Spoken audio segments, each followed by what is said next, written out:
and then we were getting better. And We now, are we going to be bad again? Now it's season 2, and the question on everyone's minds, where have we been? Are we better?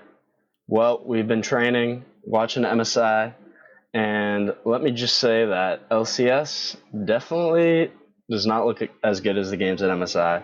But as always, how are we doing today, Cristiano? I'm doing just dandy. It's a lovely summer day after that heat wave we just had. I've had something sliced out of my neck here. That was good. It's still actually numb. If I touch right here, I can't feel it. Very nice. I probably shouldn't flick it. I got some stitches under there. It is what it is. Going strong, finishing out the school year. It's going good. I'm loving it. I'm loving life. That's good. Yeah. So we've already had 1 week of LCS. Now we get to see some of these new rosters. There's definitely a lot of roster shuffles and some drama going behind the scenes where Sven's out. We don't know too much context around that in Cloud9, but we have heard that he might not be coming back this split. And I think the one that's a little bit more surprising to everyone is Alfari, because he did play in the first game of the split, and then all of a sudden he was benched. And finally we get some classic LCS drama where Jet's saying, this was a calculated aggression. We were thinking about this. And then Alfari tweets, hey, I'm going to fast food, and I was making a calculated decision to go to Chipotle instead of Burger King. And we got some of our classic LCS back. I'm not on Twitter. What are your takeaways? What are your takeaways on this whole situation? I mean, obviously it's not performance-based, I don't think. That's pretty clear. Especially that Alfari one was very strange with Jet saying, who's his Alfari's replacement? I forget. I'm not used to these new names in the LCS yet. Some random ass dude, but what's surprising? Exactly. Who's supposedly Alfari, go for it. Yeah, it was kind of random, and Alfari, he was first in kills, goal deficit, everything, 10th in deaths per minute. The only stat he didn't lead the league in was kill participation, which went to Impact. So this is definitely a very surprising move. Jenkins, that's his name. Yeah, because Jet said on, I think, an interview with Travis Gafford, he said, this wasn't a spur of the moment decision. We've been, preparing for this decision for months, or whatever exactly he said. And then Jenkins himself made it sound like he had no idea what was happening. After they won their game, or one of their games, he said something like all of a sudden I'm playing an LCS. And it's just very odd. It makes me a little sussed out at what Jet was saying. It's super odd. And then what's even more odd is they were playing this week and they didn't look that great. Neither C9 or Team Liquid, looked like they were our top 2 teams like they did last season, which I think a lot of people didn't really expect coming into the split. Yeah, I agree. And while that's unfortunate because I don't know, I think a lot of people have grown to enjoy that Cloud9 Team Liquid rivalry that kind of ended up popping up, where they were almost the clear best 2 teams. Whenever they had a matchup, it was always hype. It was always a good game. But the silver lining is that we have some other teams rising up from the ashes. Yeah. TSM, Dignitas, Immortals, FlyQuest, these teams that were kind of middle of the pack, unsung heroes of last split are showing their worth this split. But definitely it seems like the overall level of gameplay in North America isn't that great, because a lot of these teams have the same strategies. TSM is doing the same things. Huni's still struggling in the lane phase, picking things up in team fights. Dignitas still has the same style where Dardoch picks a bunch of random champions and they kind of have good team fights that kind of close out the game. And one of the things with a split such as this, which I kind of talked about last season, is it's really long. So I know a lot of people are going to overreact and be like, whoa, C9 and TL are trash, Immortals is the best team in the league. That's not really how it was. We saw what Team Solo Mid was like last split when they brought on 4 new players, and they needed some time to adjust. Yep, and now it's the opposite. It really goes to show kind of perfectly how team continuity can really affect, obviously. What I'm trying to get at is how even swapping one player out is seemingly not catastrophic, but has a big impact. So Team Solomid, who was in an even worse seat in regards to that last split, has now retained all their players. They're cruising. They've been grinding. They've been undergoing that grinding montage. I think they're looking pretty hot, both in game and out.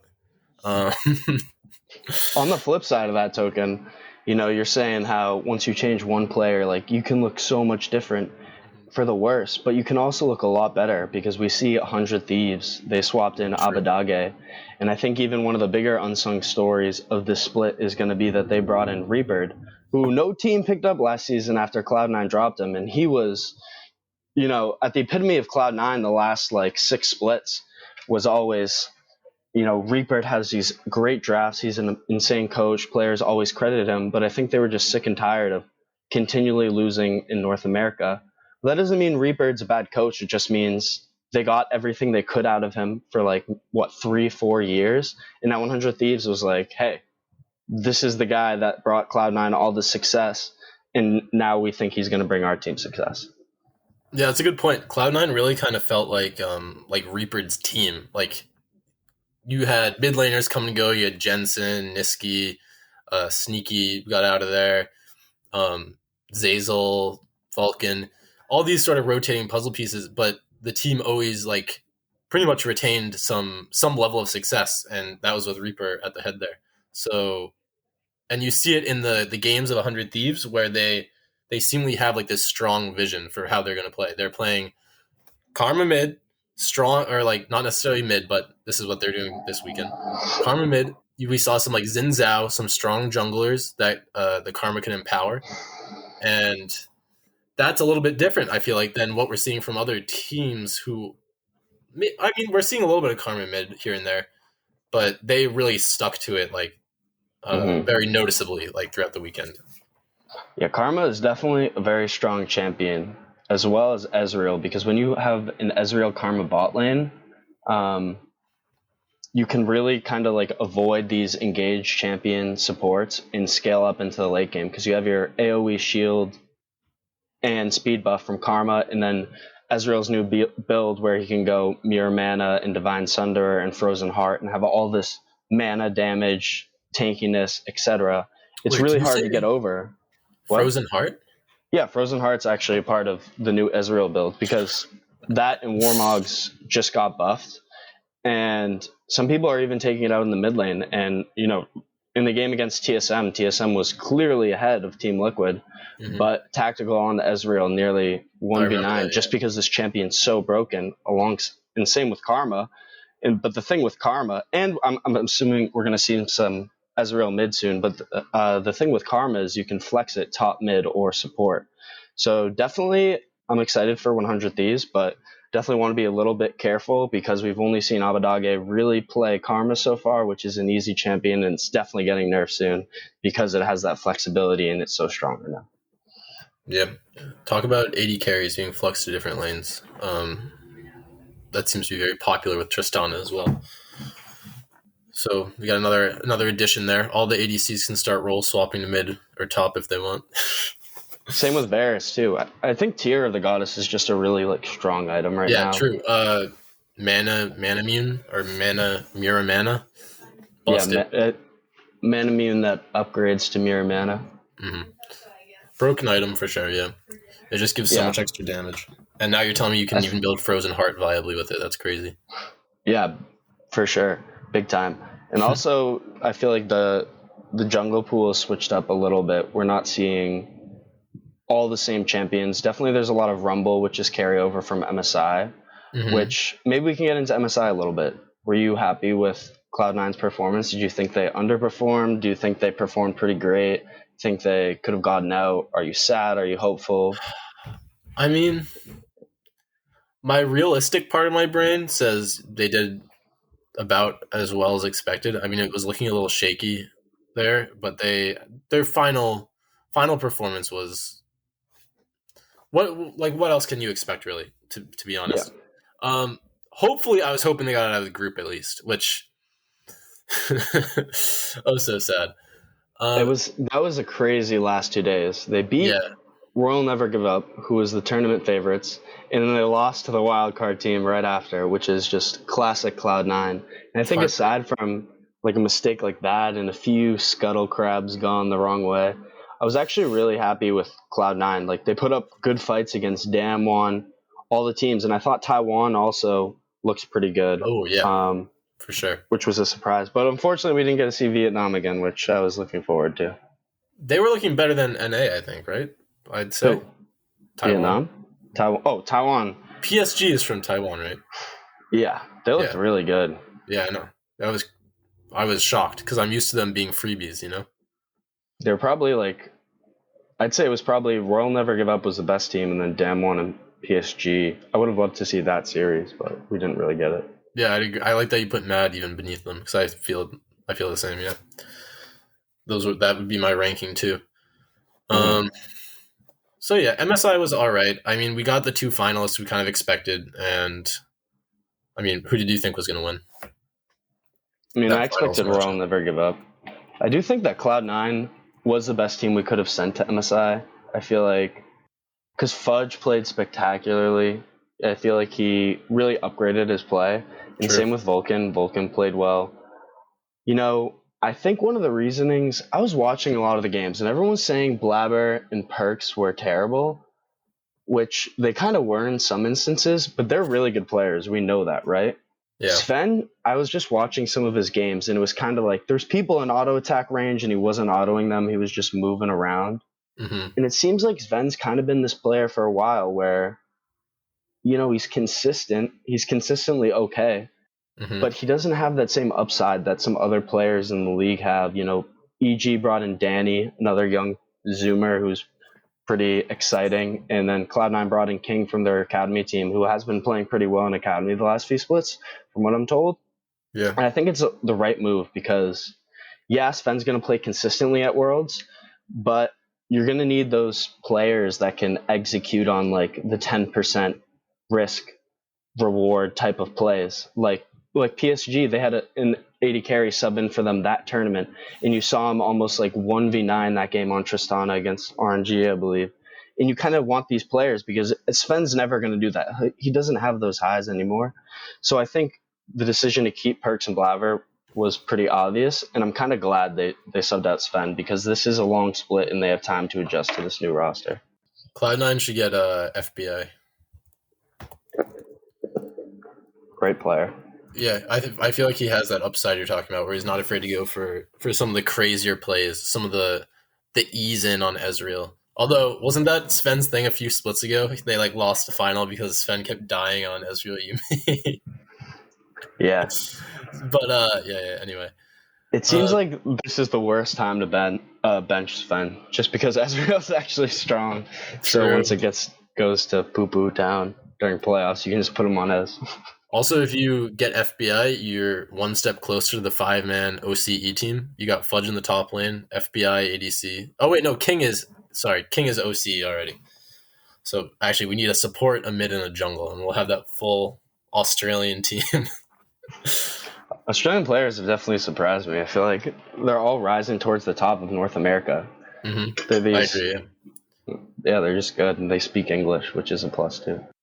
Yeah, I think maybe partially it's like the fact that their league was just actually completely shut down, and this is like their main stage, kind of like the dream of OCE players is to get to NA or EU or somewhere where they can really butter their bread, so to speak. Mm-hmm. So, you know, maybe you get them in here and all of a sudden their league is collapsing behind them. They say, damn, I got to try my ASS off. Mm-hmm. And one of the OCE players that I wanted to talk a little bit about was Lost from TSM. He looked pretty great this so far in the first few games. Last split, he was it was a developmental split for him. He was a really solid player, I'd say. Kind of like Sven in a way where it was calculated aggression. But now we kind of see him ramping up a little bit. He's taking over some lane phases with Sword Art. And he looked good. Huni, he looks like the same player he did last split, and I'm pretty worried for Team Solo Mid in the long run because, like I was saying in our last episode, Huni can play all these champions, but then he's sacrificing gold for, cloth armor and 5 potions, and then he's getting down in CS, down in pressure. He's getting solo killed by solo in Golden Guardians, and he's turning around the mid game where he's having these game-winning Nocturne ultimates and stuff, but against the best of the best, he will just get steamrolled in the top lane, and then, the other team will use that pressure to invade your jungle and get wards, and then screw over Spica, and then you're just gonna get stomped. So Team Solomid really needs to look at Huni's lane phase and improve that over the course of the split. But there are some shining lights. Power of Evil is looking really good. Lost is looking really good. Sword Art's looking better. Spica per se. What were you? Oh, hold on. What did you just say about Spica? Nothing. You saved him till last. Were you singing his praise? I mean, I think all 4 of those players are pretty solid. I'm going the opposite. I'm saying Spica has ascended to godhood, and he's maybe not the best jungler. I'd put him top 3 for sure, maybe top 2. Spica's been looking good. He's been looking juicy. So when I heard you mention his name last, I almost blew my lid. We do have a lot of good junglers. We have Spica, Blabber, Jose Diodo looks good. Xerxes looks etc. Pog as hell, if I may say so. Yeah. I'm very excited about Xerxes and Immortals. That team is... Xerxes is actually... One of the champions he's known for is Ivern back in the day, so maybe we get to see some of that. Oh, damn, dude. If only. Yeah, he was looking fabulous this weekend, along with the rest of Immortals, pulling off that 3-0, which I don't think anyone expected. I think the guys on the dive, like some of the casters, did they put Immortals at like 9th place this split, maybe? I think they did. And then they come and blow everybody out of the water. Not bad at all. Yeah, I mean, it's definitely a good sign from them that they're 3-0 right now, but this is an extremely long split, and I think they beat 100 Thieves, which is pretty good, but any wins against Team Liquid and Cloud9 right now, I don't really want to think too deeply into, because they have shuffled up their roster. Cloud9's probably experiencing some burnout a little bit because they didn't have much of a break, while a lot of these other teams got a reset before MSI get adjusted to the new patch, while Cloud9 was still playing on these old patches. But yeah, it's definitely a good thing to see from one of our lower seeds last split. Yeah, and I mean the teams they beat were CLG, 100 Thieves, who are looking pretty good, but they aren't a proven elite team yet, really. And Golden Guardians, which is kind of like 100 Thieves B team.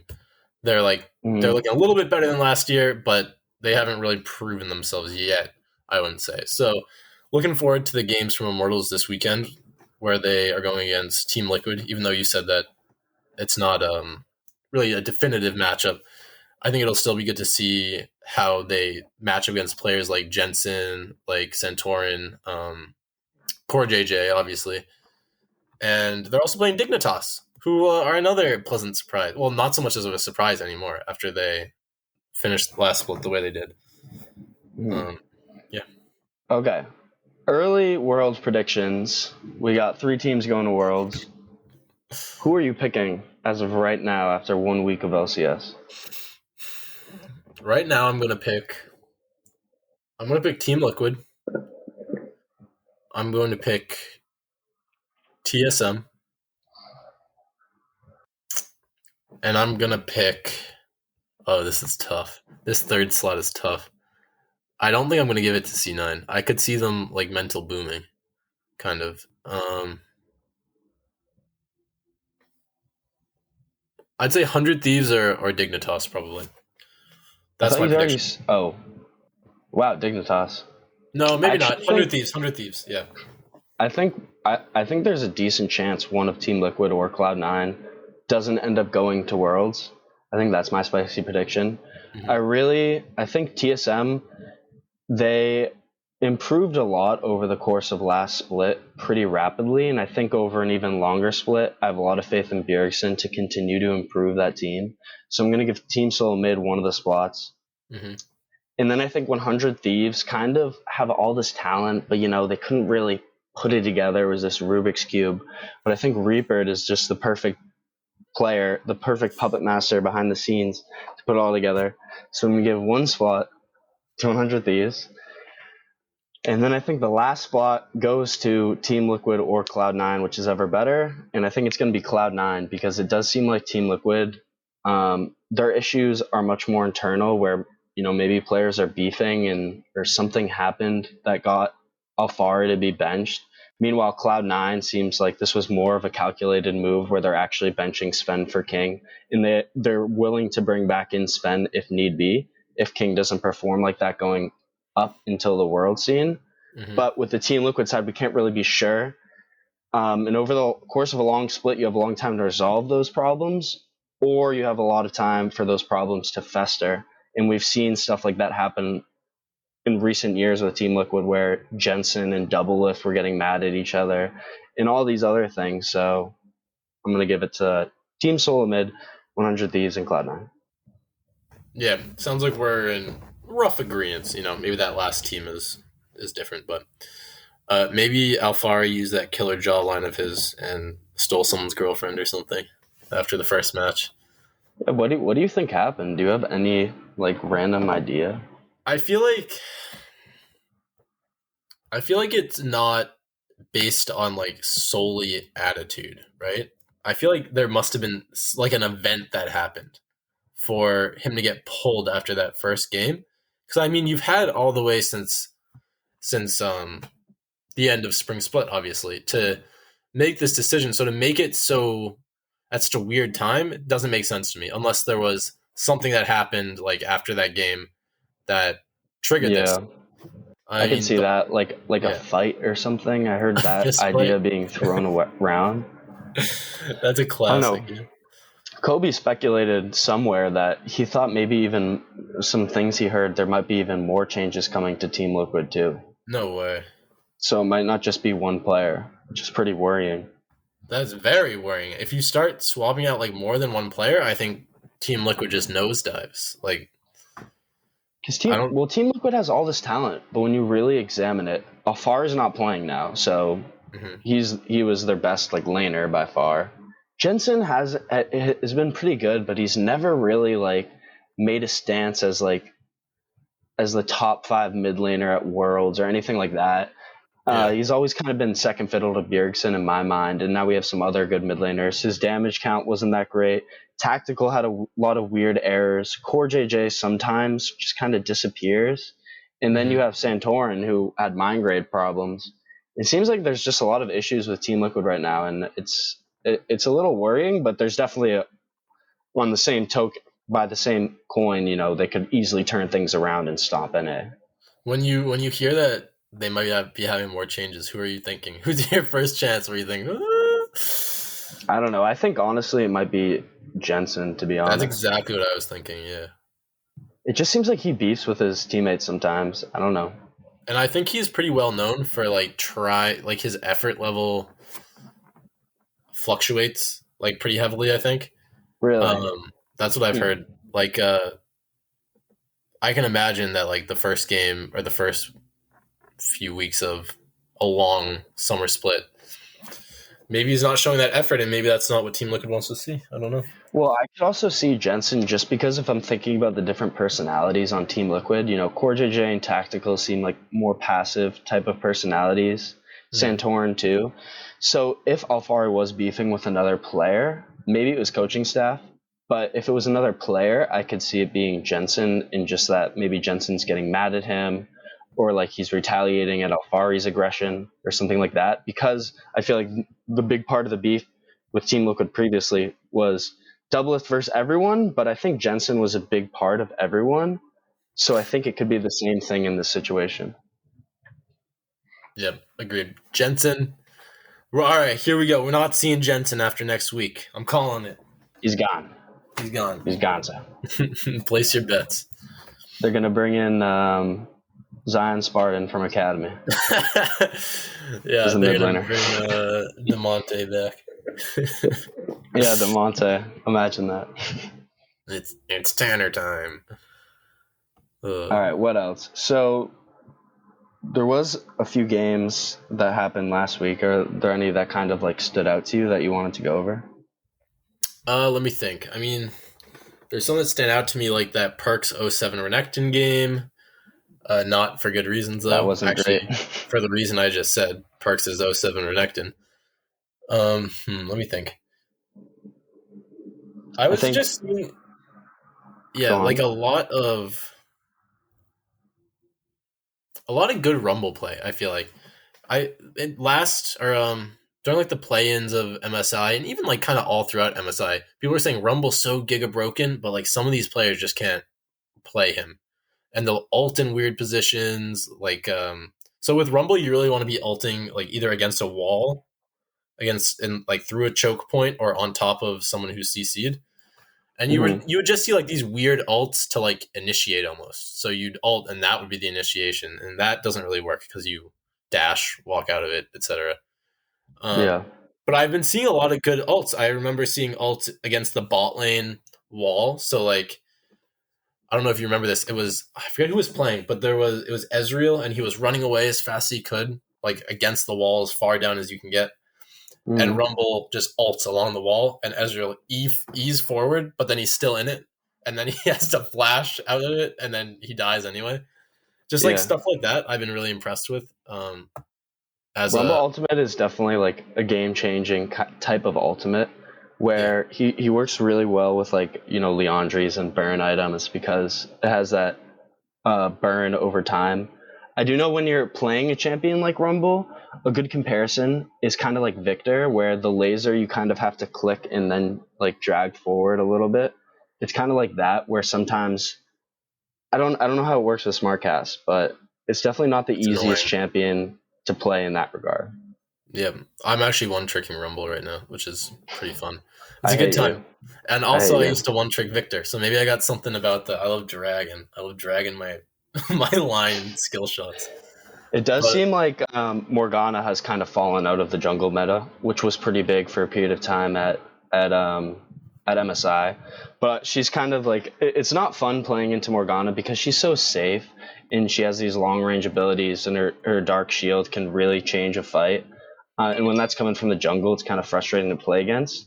And beyond that, we have Gwen and Viego, who have been making pretty big waves in pro play. We see Gwen at basically 100% ban rate because she's so broken with that invulnerability what and an that early abomination! pressure that she creates, even though she really doesn't have like any CC, but she's such a strong champion. And Viego too is so strong because you can see how these resets can really take over fights. We saw some pretty good Viego play from different people. Power Vivo was the first one to whip it out. Hmm. It's similar to Silas in a way, where the best mid laners are good on Silas and they're good on Viego Yeah. because you need to have that really wide champion pool to maximize champions' abilities and ultimates, I etc. was shocked when I saw Power of Evil lock in Viego. I was, huh? I'm just, It's not he's known. Oriana. Yeah, exactly. He's known for obviously those picks, Orion and like scaling mages, and he picks an AD like reset based assassin. I was blown away, and then he wrecks shop with it. So good for him, I guess. But Mm-hmm. it's very, He, I like the meta right now. I think it's really cool. and then the next game he plays Riftmaker Oriana. I think did he buy Nashars on that? I'm not sure, but he's always doing wacky things. Oh, he may as well be buying Nashers because he's not doing any damage either way with Riftmaker. I think Power of Evil might honestly be the best mid lane in the LCS right now. I think you're probably right because Perks is trolling a little bit right now, and who else do you put above like Perks normally?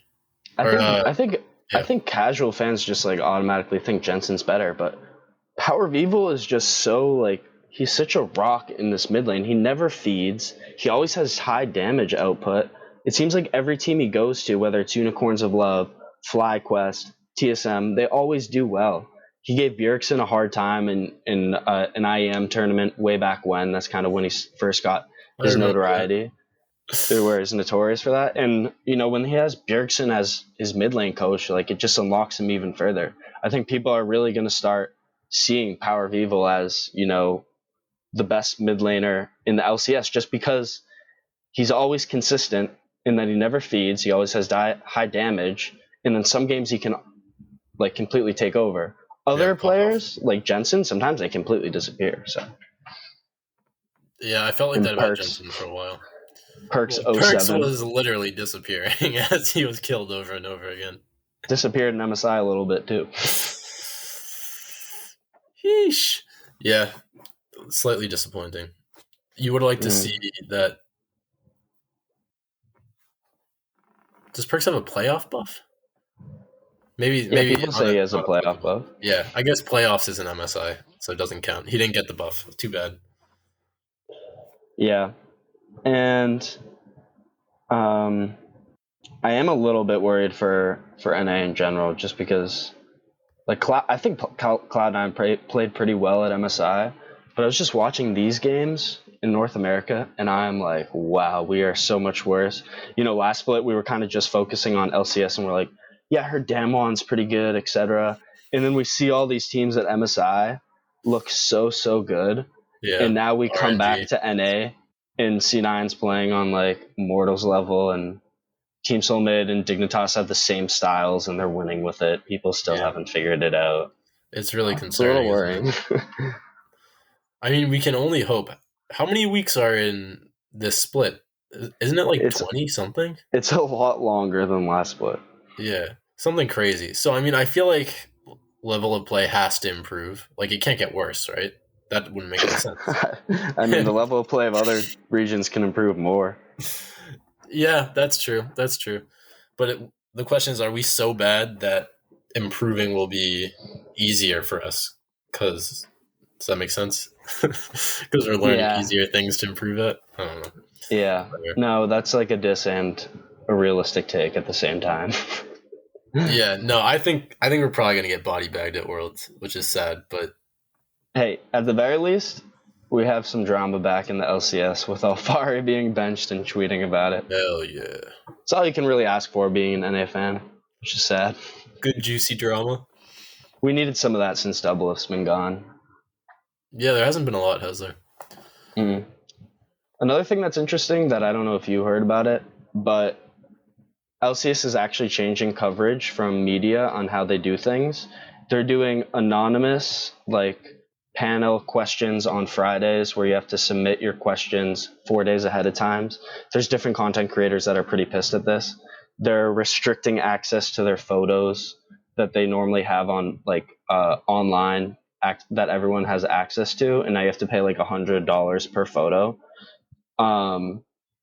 Player interviews, like they're trying to like really dumb down the LCS. I would recommend checking out some of Travis's videos for any of the viewers that haven't seen them.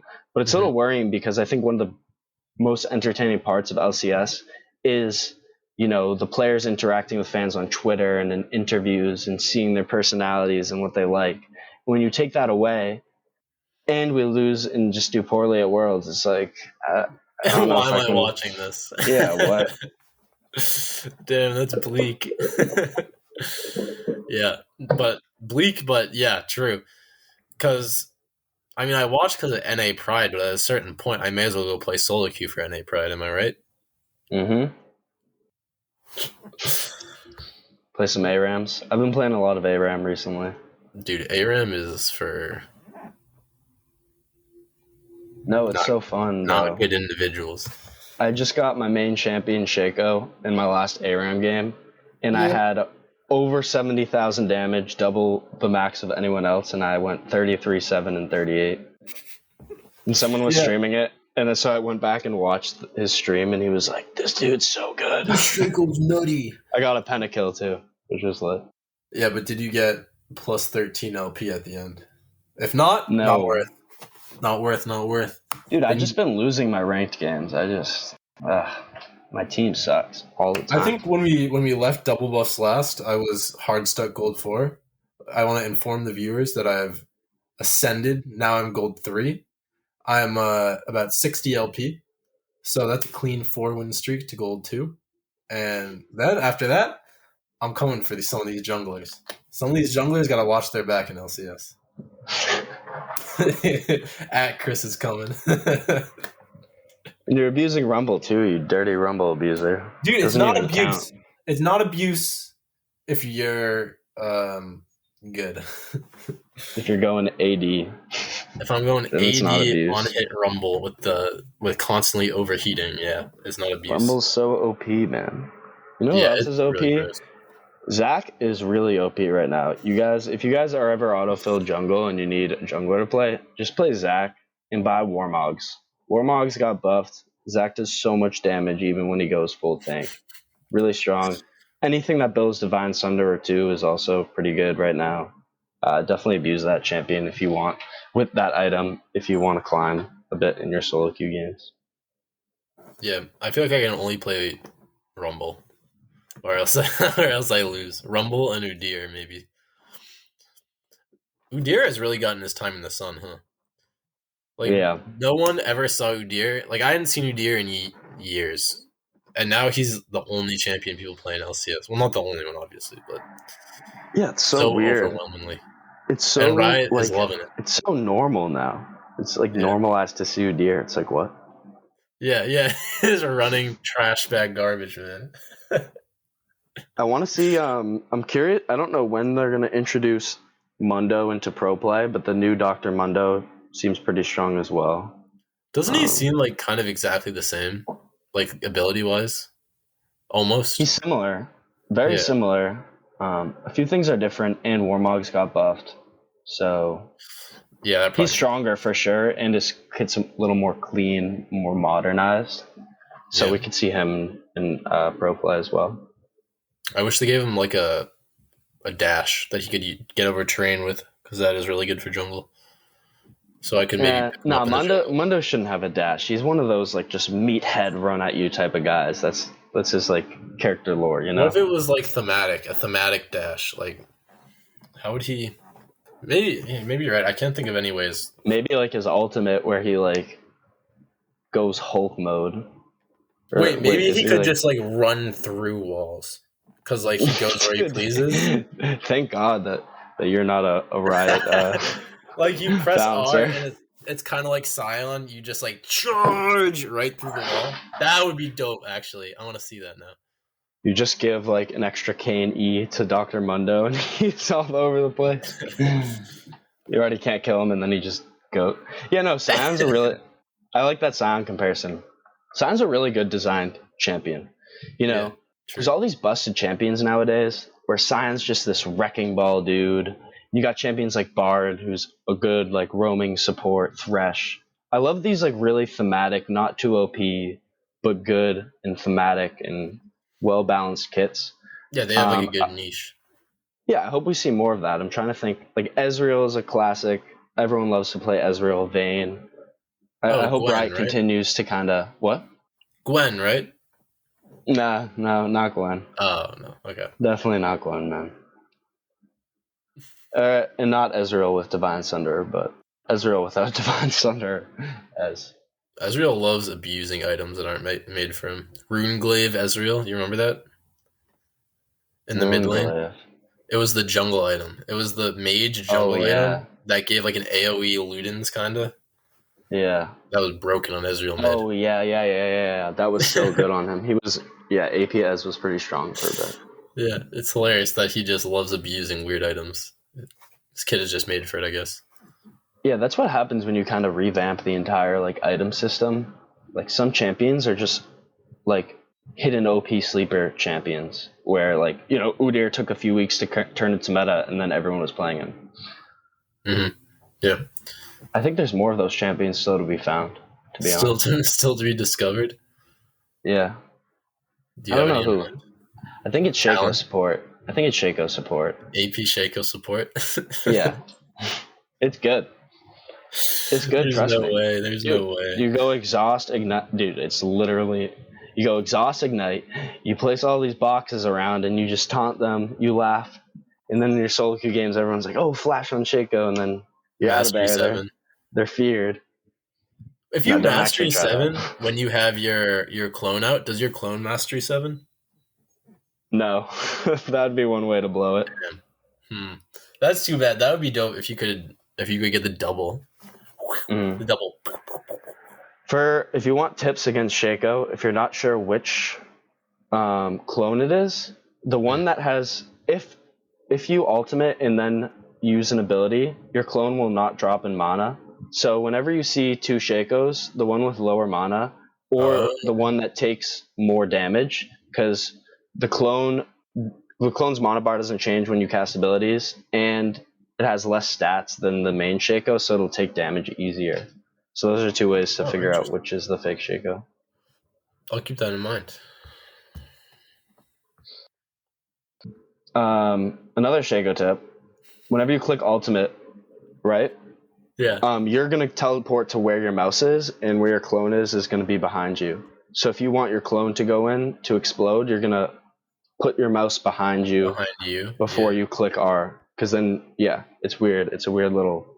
I've seen those videos of people getting over like Dragon Wall with Shaco R because it like bumps you or whatever. Mm-hmm.